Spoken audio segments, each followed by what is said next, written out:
That God's people are a chosen race. Let me stop there for that word, the word race. It should give us pause, I think, this morning. We've seen a movement spread across our nation over these last 2 weeks based upon the collective mistreatment and subjugation of African American people. Catalyzed and crystallized by the senseless deaths captured on video and published online for the world to see. Chief among them, the death of George Floyd, who for over 8 minutes had the knee of a police officer pressed into his neck. The violence and anarchy that has accompanied the protest is to be condemned. Let me be clear. But we see people across all colors and races come together to voice their displeasure with the current reality.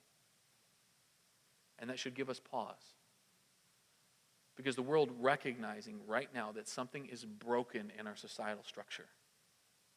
And as Christians, we have the answer. We have the hope that the world is on protest looking for.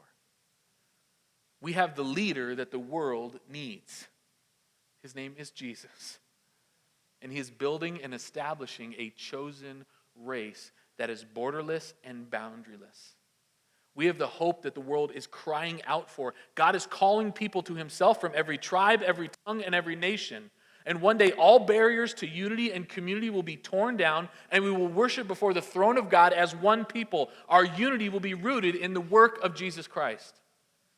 Consider the beautiful picture of Revelation chapter 7 and verses 9 and 10. When we read this, the Apostle John writes, "After this I looked, and behold, a great multitude that no one could number, from every nation, from all tribes and peoples and languages, standing before the throne and before the Lamb, clothed in white robes, with palm branches in their hands, and crying out with a loud voice, 'Salvation belongs to our God who sits on the throne and to the Lamb. Glory to him forever and ever and ever and ever and ever. Amen.'"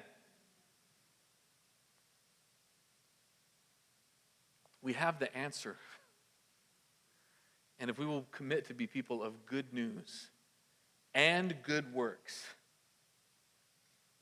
we can point people to eternal hope that is not built on a system of laws or national identity, something that will ultimately pass away, but rather that is built on something eternal, the salvation of our great God and Creator. Amen?